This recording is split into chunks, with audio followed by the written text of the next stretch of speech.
Oi, minha gente! Hoje nós vamos corrigir a última atividade de português sobre a terceira fase do modernismo brasileiro. Os três autores que nós vimos, né? João Cabral de Melo Neto, Clarice Lispector e Guimarães Rosa, né? Aqui o vídeo, a videoaula que está dentro do formulário. E aqui as 5 questões. Primeiro texto, do João Cabral de Melo Neto, né, do Enem de 2016, e tem o título Anti-Ode, e diz assim: Poesia, não será esse o sentido em que ainda te escrevo, flor, te escrevo flor, não uma flor, nem aquela flor virtude, em disfarçados urinóis. Flor é a palavra, flor, verso inscrito no verso, como as manhãs no tempo. Flor é o salto da ave para o voo, o salto fora do sono, quando o teu tecido se rompe. É uma explosão posta a funcionar, como uma máquina, uma jarra de flores. O enunciado da questão diz assim: a poesia é marcada pela recriação do objeto por meio da linguagem, sem necessariamente explicá-lo. Nesse fragmento de João Cabral de Melo Neto, poeta da geração de 45, o sujeito lírico propõe a recriação poética de, item A, um tecido, visto que a composição depende de elementos intrínsecos ao lírico. B, uma máquina, levando em consideração a relevância do discurso técnico-científico pós-revolução industrial. Uma ave, que compõe com seus movimentos uma imagem historicamente ligada à palavra poética. D, um urinol, uma referência às artes visuais ligadas às vanguardas do início do século XX, ou é uma palavra a partir de imagens com as quais ela pode ser comparada a fim de assumir novos significados. Bem, lembrando que o João Cabral de Melo Neto era considerado o engenheiro das palavras, né? Ele ficava em busca da palavra perfeita para colocar no seu poema. Então, a gente já descarta essa aqui que faz menção ao urinol, e a gente já lembra das vanguardas europeias, do dadaísmo, que era a mais radical de todas as vanguardas, né? E nós lembramos do poema Como Fazer um Poema Dadaísta, né? Em que do Tristan Tzara, que dizia que você colocava as palavras dentro recortava um artigo, né, do jornal, colocava as palavras dentro do saco, sacudia, e o que fosse saindo, né, de forma aleatória, você ia fazer o poema, né. Enfim, o João Cabral de Melo Neto não, ele tinha, assim, um rigor formal muito grande, né. Seus poemas eram muito objetivos e eram quase matemáticos, né? Então, ele ia em busca da palavra perfeita, né? Então, a D a gente já descarta. Uma ave também a gente pode descartar, né? Uma máquina, levando em consideração a relevância do discurso científico, ele não tinha um discurso muito técnico, né, nos seus poemas. Um tecido, visto que sua composição depende de elementos intrínsecos ao eu lírico, nem sempre, né? Essas itens, né, que vão falar da subjetividade, né, do eu lírico, do sujeito poético, elas acabam sendo descartadas porque o João Cabral de Melo Neto era muito objetivo, como eu acabei de dizer para vocês, né? Então, as suas poesias, elas não tinham muito lirismo, né? É tanto que o título desse poema é Anti-Ode, né? Ode, lembrando, era aquele tipo de poema, né, clássico, né, que venerava feitos heróicos, né, vangloriava feitos heróicos, né, na época. E aqui o anti, ele vai contra a ode, né? Então, suas poesias vão ser mais matemáticas mesmo. O que ele vai valorizar mesmo é a palavra, né? A partir de imagens com as quais ela pode ser comparada a fim de assumir novos significados. Esse item aqui é mais a cara do João Cabral de Melo Neto, certo? A questão 2 é do Enem de 2013 e traz um trechinho de A Hora da Estrela, um romance, né, de Clarice Lispector. e diz assim: tudo no mundo começou com um sim. Uma molécula disse sim a outra molécula e nasceu a vida. Mas antes da pré-história havia a pré-história da pré-história. E havia o nunca e havia o sim.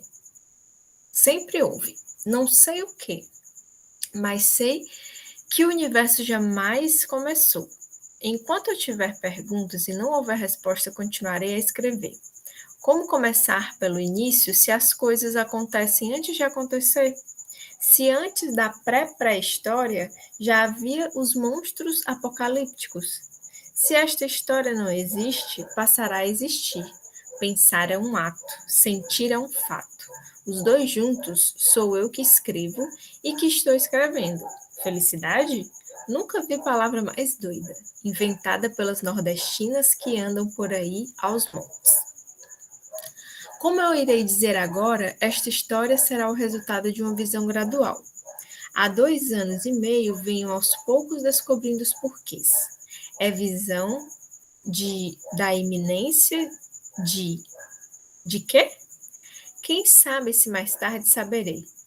Como que estou escrevendo na hora mesma em que sou lido? Só não inicio pelo fim, que justificaria o começo, como a morte parece dizer sobre a vida, porque preciso registrar os fatos antecedentes. O enunciado da questão diz assim: a elaboração de uma voz narrativa peculiar acompanha a trajetória literária de Clarice Lispector, culminada com a obra A Hora da Estrela, de 1977, ano da morte da escritora. Foi a última obra, né, que Clarice escreveu, foi esse romance A Hora da Estrela, né? Nesse fragmento, nota-se essa peculiaridade porque o narrador, item A, propõe-se a discutir questões de natureza filosófica e metafísica incomuns na narrativa de ficção. Primeiro que discutir sobre natureza filosófica e metafísica não são assuntos, não há uma discussão incomum, né, dentro dos textos, e principalmente aí nessa terceira fase do modernismo, nós vimos que os autores gostam muito de refletir sobre a existência, né, o Guimarães Rosa, a própria Clarice Lispector, então, o que torna esse item já incorreto de cara, né?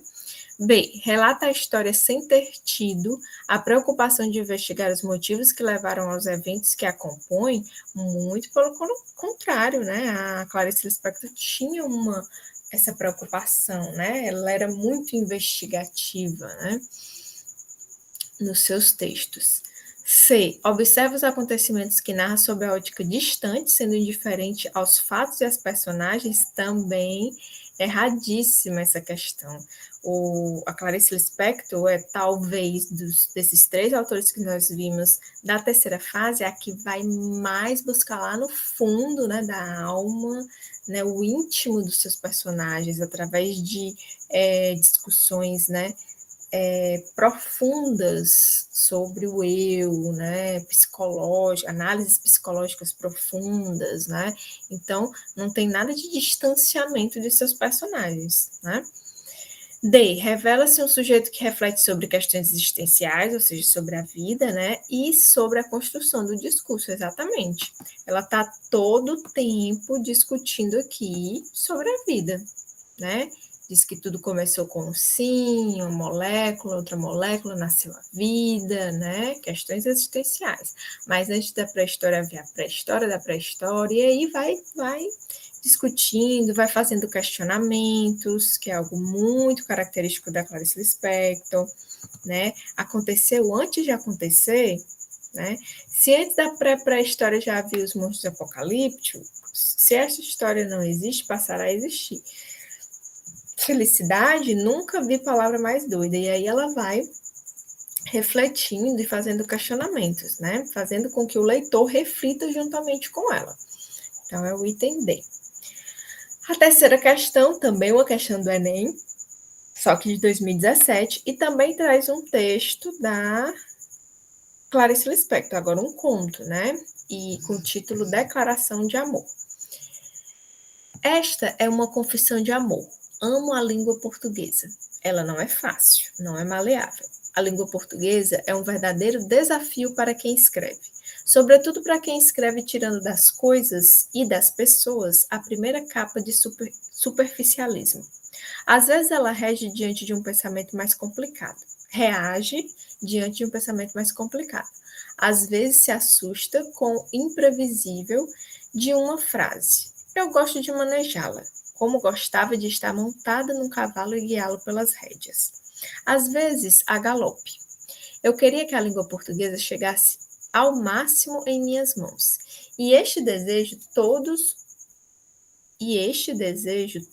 os que escrevem têm. Um Camões e outros iguais não bastaram para nos dar para sempre uma herança de língua já feita. Todos nós que escrevemos estamos fazendo do túmulo do pensamento alguma coisa que lhe dê vida. Essas dificuldades nós a temos. Mas não fale do encantamento de lidar com uma língua que não foi aprofundada. O que recebi de herança não me chega. Se eu fosse muda e também não pudesse escrever, e me perguntassem a que língua eu queria pertencer, eu diria inglês, que é preciso e belo.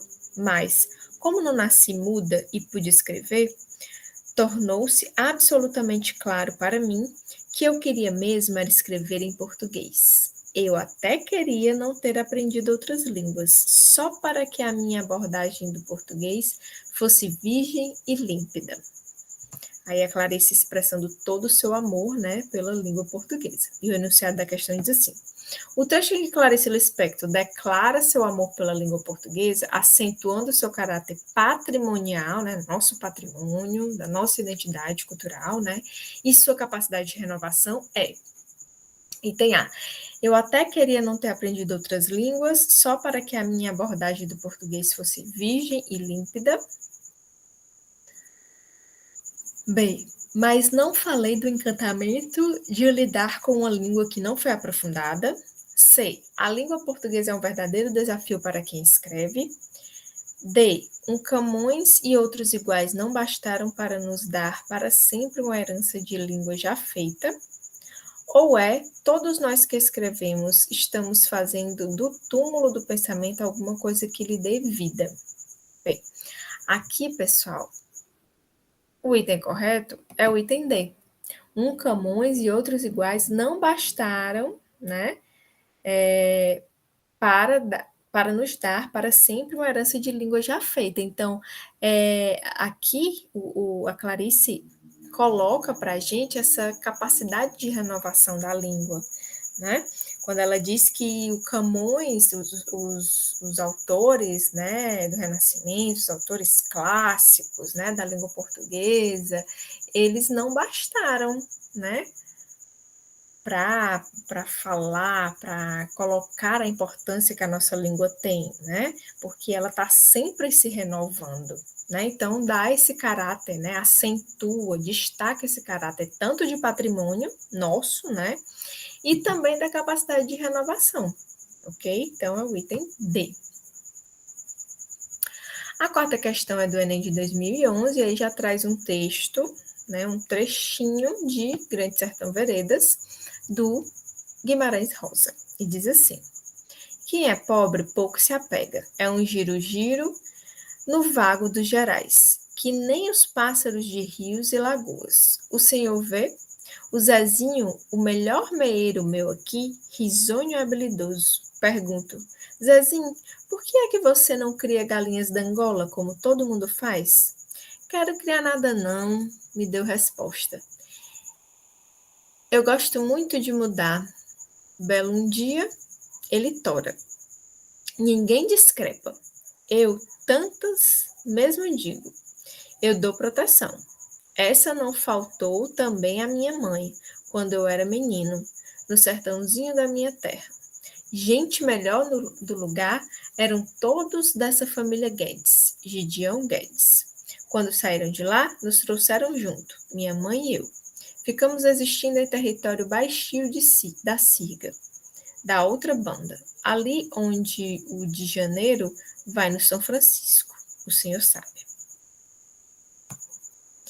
O enunciado da questão diz assim: na passagem citada, Riobaldo, que é o protagonista, né, da história, expõe uma situação decorrente de uma desigualdade típica das áreas rurais brasileiras, marcadas pela concentração de terras e pela relação de dependência entre agregados e fazendeiros. No texto, destaca-se essa relação porque o personagem narrador, item A, denuncia a falta de compromisso e a desocupação dos moradores, que pouco se envolvem no trabalho da terra. Não, né, gente? Esses trabalhadores eram explorados, né? Na verdade, eles trabalhavam muito, horrores, tentando, sonhando em ter o seu cantinho, né? Para sustentar a família, tirar a família da miséria, mas nunca conseguiam, porque o ciclo da exploração dos grandes latifundiários era grande, não deixava, não tinha como ele melhorar de vida, né? O trabalhador rural. B. Relata a seu interlocutor a história de Zezinho, demonstrando sua pouca disposição em ajudar seus agregados, uma vez que superou essa condição graças à sua força de trabalho. Não, né? Isso aqui também não. A C. Descreve o processo de transformação de um meeiro, espécie de agregado, em proprietário de terra, também não. Como eu disse para vocês, era muito difícil, né? Os meeiros, os trabalhadores rurais, eles mudarem de vida, né? Conseguirem uma vida melhor, porque o ciclo de exploração era grande, né? Mantém o distanciamento narrativo condizente com sua posição social de proprietário de terras, também não. Item E mostra como a condição material da vida do sertanejo é dificultada pela sua dupla condição de homem livre e ao mesmo tempo dependente. Exatamente essa aqui, ó. Ao mesmo tempo que o homem era dito livre, né? Ele dependia do seu patrão, do latifundiário lá, né? Do dono das terras, para poder ter o seu sustento. Até aqui tem uma partezinha que ele diz assim, ó. Eu dou proteção. Então, é uma via aí de mão dupla, né? Mas uma mão dupla que dá mais lucro, é claro, e dá mais benefícios para o patrão, né? Ele dá proteção, mas em compensação ele tem que né? Tem que morrer de trabalhar naquela terra do patrão e não pode dizer um ai nem reclamar de nada, né? Porque o patrão está dando a proteção, né?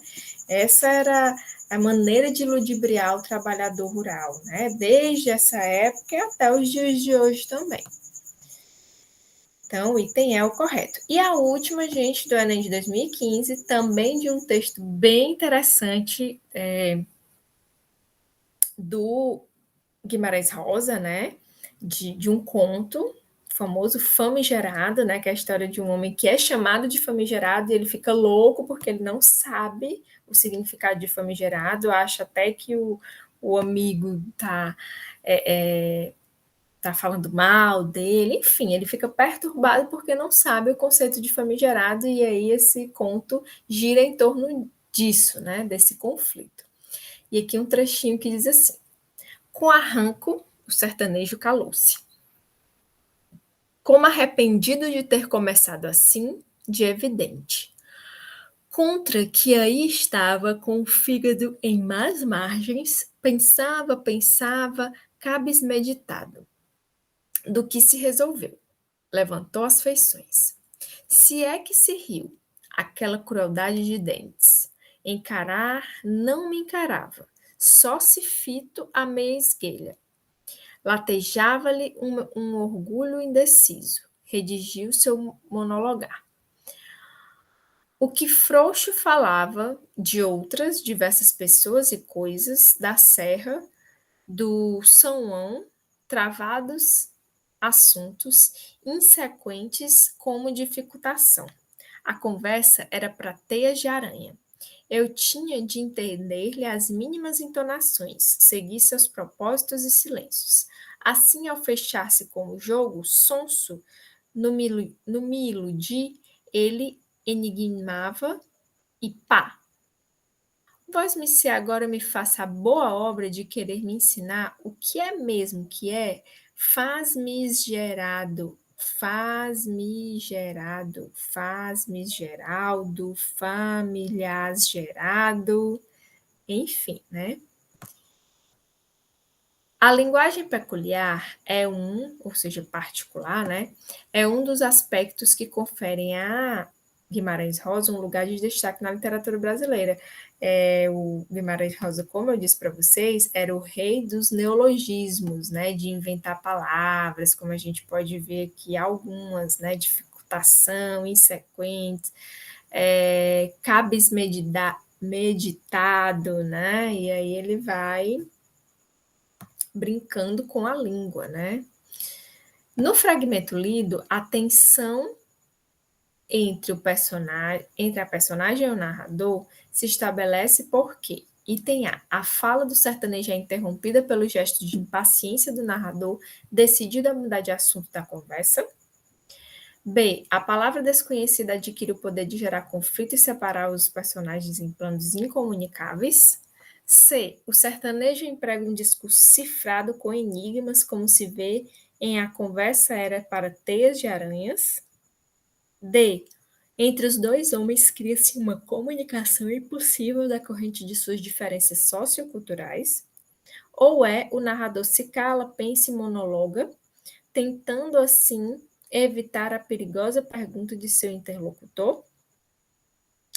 A resposta correta aqui, gente, é essa, como eu disse para vocês, né? O conto aí ele é gerado todo em cima, né, desse conflito de o personagem principal não saber do que foi chamado, né? Que é famigerado, que é algo bom, né? Depois, se vocês tiverem curiosidade, vão procurar aí no dicionário para saber o que é o famigerado, né? Ou então vão ler esse conto do Guimarães Rosa, que é super interessante, super divertido. E aí, ó, a palavra desconhecida, que é o famigerado, adquire o poder de gerar conflito, já que ele não sabe de que foi chamado, né? E fica naquela ânsia de saber o que significa, e separar as personagens em planos incomunicáveis. Então, o não saber o significado da palavra acaba gerando esse conflito e faz com que os dois personagens fiquem quase sem se comunicar, né? Por conta disso. E nós terminamos por aqui a correção dessas 5 questões, né? Espero que vocês tenham acertado a maioria delas, né? Tenham aprendido bastante e a gente se encontra na próxima aula. Até lá, pessoal!